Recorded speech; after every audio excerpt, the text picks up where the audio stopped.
तो इसकी भी इंस्पिरेशन हम अपने पिताजी से लेते हैं। उन्होंने जैसे मुझे बताया कि आप अपना इंटेंशन सही रखिए मरीज़ के प्रति।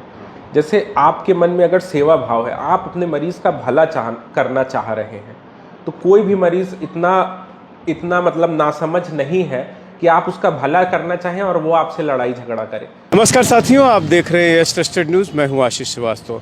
इस समय हमारी मौजूदगी ये जौनपुर का पॉलिटेक्निक क्षेत्र है और आप मेरे पीछे देख सकते हैं ये Shiv Sahay super speciality hospital है। और यहाँ पे दो चिकित्सक जो बैठते हैं वो डॉक्टर उत्तम सिंह हैं और डॉक्टर मनीषा सिंह। डॉक्टर उत्तम सिंह और मनीषा सिंह ये जो दो प्रतिभाशाली जो डॉक्टर हैं, ये पहले मैक्स अस्पताल में थे, लेकिन इन्होंने जौनपुर जनपद में सेवा करने के लिए यहाँ आप पीछे मेरे देख सकते हैं कि कितना बड़ा एक प्राइवेट अस्पताल है और लोगों की सेवा के लिए यहाँ पर वो 1 साल पहले इसकी नींव पड़ती है और आज इस अस्पताल के 1 साल पूरा हुआ है।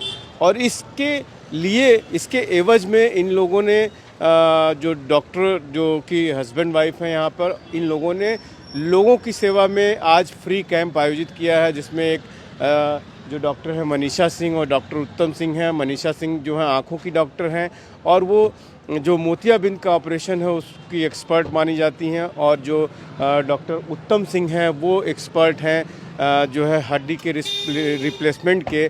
और इन लोगों ने आज एक कैंप आयोजित किया है। हम अंदर चल के देखेंगे कि किस तरह से मरीजों का तमाम तरह की जांचें हो रही हैं। किसी की यूरिक एसिड की जांच हो रही है, किसी की बीएमडी की जांच हो रही है और आँखों की जांच हो रही है। और ये सारी जांचें आज लगभग, ये वीडियो जो हम अपलोड कर रहे हैं अभी कुछ ही देर में अपलोड करेंगे और लगभग समझिए कि 1:30 बजने वाले हैं, लेकिन ये जांचें लगभग यहाँ पे शाम 6 बजे तक चलेंगी।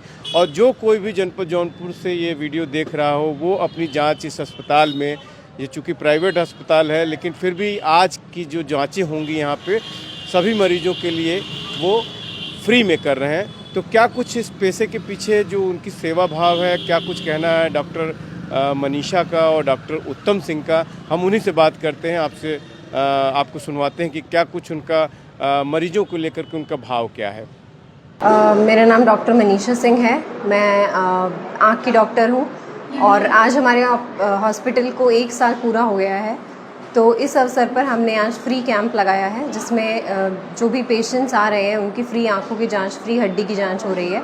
कुछ लोग हैं जो जैसे रूटीन चेकअप में जो बहुत सारी चीज़ें आंखों में पकड़ में आ जाती हैं, जैसे समलबाई है या बहुत सारी चीज़ें हैं कि पेशेंट्स को अलग टाइप की दिक्कत होती है लेकिन वो नहीं निकल पाते हैं घरों से, नहीं दिखा पाते हैं।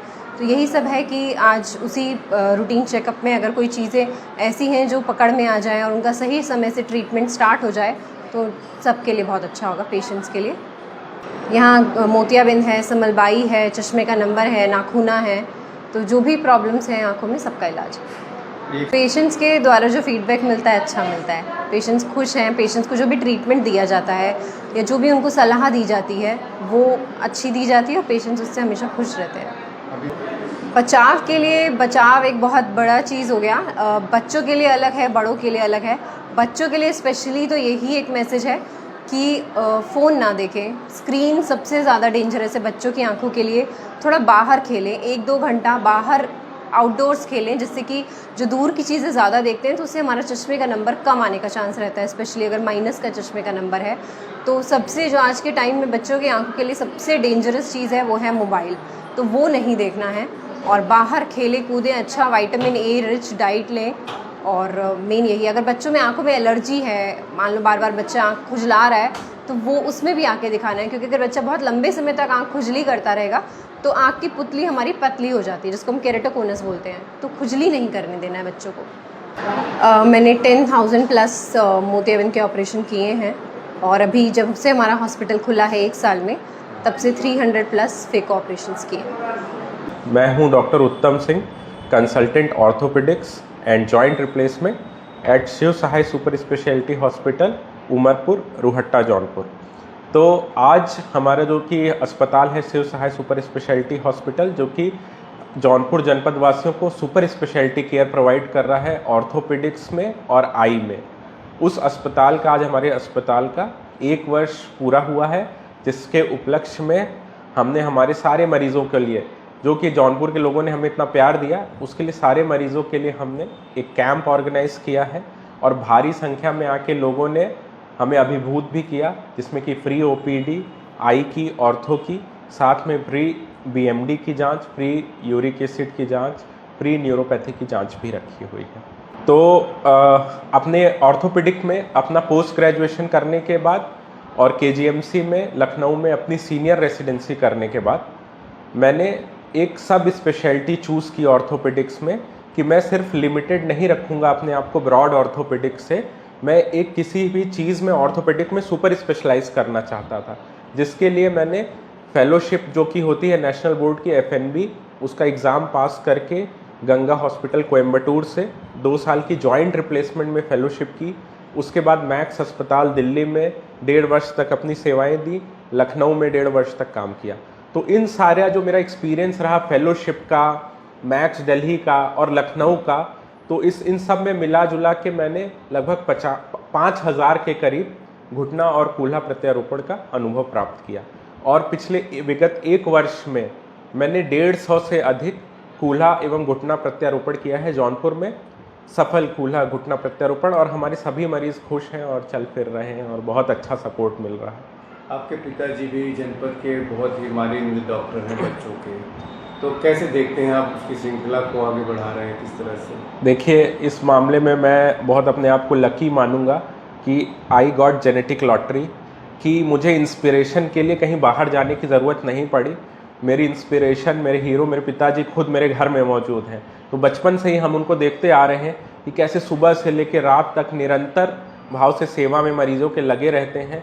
और जो एक चीज़ जो बॉटम लाइन है जो हमने उनसे सीखा कि हमें मरीजों की सेवा तो करनी ही है, और ये बहुत ही नोबल प्रोफेशन है। हमें पैसे के बारे में नहीं सोचना है, हमें ये देखना है कि हमारा मरीज़ ठीक हो जाए, हमारे मरीज़ को आराम हो जाए, और कम से कम में पैसे में या कम से कम में best quality care at most affordable price provide करना है। तो उसी मार्गदर्शन में पहले मेरी जैसे फेलोशिप करने के बाद या मैक्स में काम करते वक्त मुझे लग रहा था कि मैं बड़े शहर में ही रहूँगा या जोड़ प्रत्यारोपण वहाँ करूँगा, बट पिताजी ने ही मोटिवेट किया कि बेटा कितना भी अच्छा काम करो, बट अगर अपने जनपद वासियों के, अपने गांव के लोगों को, अपने परिवार के लोगों में आप काम नहीं आओगे तो फिर उसका कोई मतलब नहीं है। आपने बहुत अच्छी स्किल सीखी, लेकिन आप दिल्ली में बैठ के सर्व कर रहे हैं, तो आपने अपने जनपद के लिए क्या किया? तो वो जैसे पिछले 35 वर्षों से लगातार सेवा करते आ रहे हैं, सिमिलरली मैं और मेरी वाइफ डॉक्टर मनीषा, जो कि फेको सर्जरी, कैटरेक्ट सर्जरी, मोतियाबिंद सर्जरी की विशेषज्ञ हैं, फिर हम लोगों ने डिसाइड किया, मैक्स अस्पताल में अपनी नौकरी छोड़ी, यहाँ आकर अपना नया अस्पताल स्टार्ट किया। और हमारा एक ही एम है कि विश्व स्तरीय इलाज या जो कॉम्प्लेक्स ट्रीटमेंट होता था, जिसके लिए मरीज़ हमारे लखनऊ, दिल्ली, बॉम्बे, अहमदाबाद, ये बहुत कॉमन है कि जॉइंट रिप्लेसमेंट कराना है बॉम्बे जाइए, अहमदाबाद जाइए, दिल्ली जाइए, छोटे शहर में हो ही नहीं सकता, ये सर्जरी सफल ही नहीं है। तो वो चीज़ हम लोग बदलना चाहते थे कि हमारे मरीज़ को वहाँ से आधे या 1/3 दाम में सबसे जो एडवांस सर्जिकल ऑर्थोपेडिक और आई केयर है वो प्रोवाइड कर सकें। अच्छा, किस तरह के जो बढ़ती उम्र के हैं जो लोग हैं, उनमें क्या ज़्यादातर दिक्कतें आती, कैसे रहना चाहिए? बिल्कुल, तो देखिए, अगर हम जो भी हमारा कंपैरिजन होता है वेस्टर्न वर्ल्ड से होता है, तो अगर हम अपनी इंडिया की बात करें तो घुटने के मरीज़ यहाँ पर 4 गुना ज़्यादा हैं as compare to western population. Western population मतलब अमेरिका, इंग्लैंड, रशिया तो एशियन ही है, जैसे अमेरिका हुआ या जो भी देश हैं उधर वेस्टर्न कंट्रीज़, उनमें जो हिप और नी की प्रॉब्लम्स हैं वो लगभग बराबर होती हैं और घुटने की प्रॉब्लम्स इतनी प्रेवलेंट नहीं है। बट इंडिया एक तरीके से वर्ल्ड कैपिटल है नी ऑस्टियोआर्थराइटिस का, तो इतने ज़्यादा प्रेवलेंट है यहाँ नी ऑस्टियोआर्थराइटिस, तो हमने भी वही चीज़ चुनी कि जो प्रॉब्लम सबसे कॉमन है उसका हल ढूंढा जाए, उसमें कुछ किया जाए और अपने मरीजों की सेवा की जाए। तो क्या होता है कि जैसे यूजुअली ऑस्टियोआर्थराइटिस एज रिलेटेड होता है, तो 60 साल से ऊपर होता है, बट अब हाल ही में अपनी प्रैक्टिस में या जो अपने एक्सपीरियंस में हम लोग देख रहे हैं कि महिलाओं में ये बीमारी 45-50 की उम्र से ही शुरू हो जा रही है, पूरा का पूरा घुटना घिस जा रहा है 50 की उम्र में ही। उसके कुछ मुख्य कारण हैं। एक तो हम लोगों के जो इंडियन हाउस होल्ड्स हैं उसमें ज़मीन पर बैठ के काम करना, उकड़ू बैठ के काम करना, पालथी बैठ के काम करना, या झाड़ू पोछा करना है ज़मीन पे बैठ के झाड़ू पोछा कर रहे हैं, उससे घुटनों पे बहुत स्ट्रेन पड़ता है। साथ में हमारे पॉपुलेशन में या हमारी जनसंख्या में लोगों को रैम्पेंट विटामिन डी डिफिशियंसी रही है। मतलब हम खा तो रहे हैं, अनाज खा रहे हैं, लेकिन वो कितना न्यूट्रिशियस है, कितना आप कैल्शियम विटामिन डी पूरा कर रहे हैं, कितना आप माइक्रो न्यूट्रिएंट्स पूरा कर रहे हैं, इस पर कभी ध्यान नहीं रहा। पेट तो भर रहा है लेकिन न्यूट्रिशनली हम लोग पुअर हैं। तो इन सभी कारणों की वजह से हमारी वर्किंग हैबिट्स, टॉयलेट हैबिट्स और न्यूट्रिशनल डिफिशिएंसी की वजह से ऑस्टियोआर्थराइटिस बहुत प्रेवलेंट हो गया है इंडिया में, और यंग एज में हो जा रहा है, अर्ली एज में हो जा रहा है। क्या करना चाहिए? बिल्कुल, तो उसके लिए हमें इम्पॉर्टेंट है कि खान पान पे पहली बात है ध्यान देना चाहिए। खान पान में मतलब पौष्टिक आहार, दूध हुआ, ड्राई फ्रूट्स हुआ, हरी सब्जियां, फल हुआ, ये सब खाना चाहिए। तेल मसाला कम खाना है, ठीक है। कार्बोहाइड्रेट्स बहुत ज़्यादा, जैसे चावल दाल का बहुत क्रेज़ है कि चावल बहुत खाते हैं लोग, तो उससे वजन बढ़ता है, उसका भी साइड इफेक्ट घुटने पे पड़ता है। दूसरी चीज़ है कि अब तो ऐसे काफ़ी हो गया है कि कमोड टॉयलेट या वेस्टर्न टॉयलेट लोग यूज़ करने लगे, तो अगर आपके घुटनों में एक बार प्रॉब्लम आना शुरू हो गई है तो आप इंडियन टॉयलेट त्याग करके कमोड टॉयलेट या वेस्टर्न टॉयलेट का इस्तेमाल करें। तीसरी बात, जैसे घर का काम करती हैं लेडीज़ हैं, तो आप उकड़ू बैठ के बहुत ज़्यादा काम ना करें, अननेसेसरली पालथी मार के उकड़ू बैठ के, जैसे पूजा कर रहे हैं, खाना बना रहे हैं, झाड़ू पोछा कर रहे हैं, तो उसमें घुटनों पर इतना जोर आता है। तो ये सब अगर हम लोग लाइफस्टाइल चेंज करते हैं, अपना खान पान ठीक करते हैं, तो मुझे लगता है कि धीरे धीरे इस प्रॉब्लम से हम लोग उसको डिले कर सकते हैं या उससे निजात पा सकते हैं।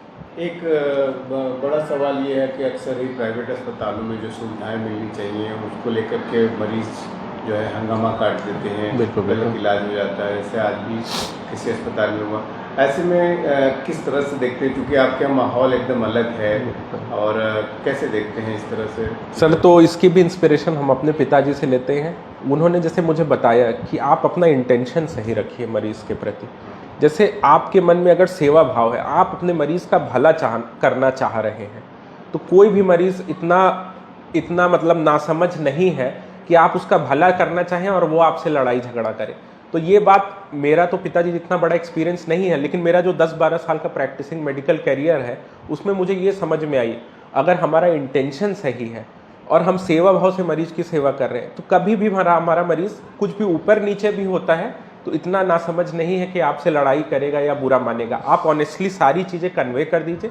और एक चीज़ और मरीजों को सलाह देना चाहूँगा, आप अपने डॉक्टर का नाम जानिए, डिग्री जानिए, उन्होंने कहाँ से पढ़ाई करी है ये जानिए। अभी जो मुझे लगता है कि कभी कभी मरीज गुमराह होके कहीं कहीं ऐसे अस्पतालों में चले जाते हैं कि जहाँ पे कोई रेगुलर डॉक्टर ही नहीं है, कोई स्टाफ ही ट्रीटमेंट कर रहे हैं, या फिर कोई प्रॉपर क्वालिफिकेशन नहीं है डॉक्टर की वो ट्रीटमेंट प्रोवाइड करने की। तो सर, अगर ये चीज़ थोड़ा एजुकेशन लेवल मरीजों में भी आएगा तो कॉम्प्लिकेशन रेट कम होगा। डॉक्टरों से भी मतलब मुझे लगता है कि अगर हमारा इंटेंशन सही है तो कभी, जैसे मैंने 35 साल में अपने पिताजी के अस्पताल में, या आज तक मैंने जौनपुर में किसी के मुंह से ये नहीं सुना कि यार डॉक्टर साहब के यहाँ पैसा बहुत लग गया या ये ऐसा बहुत हो गया।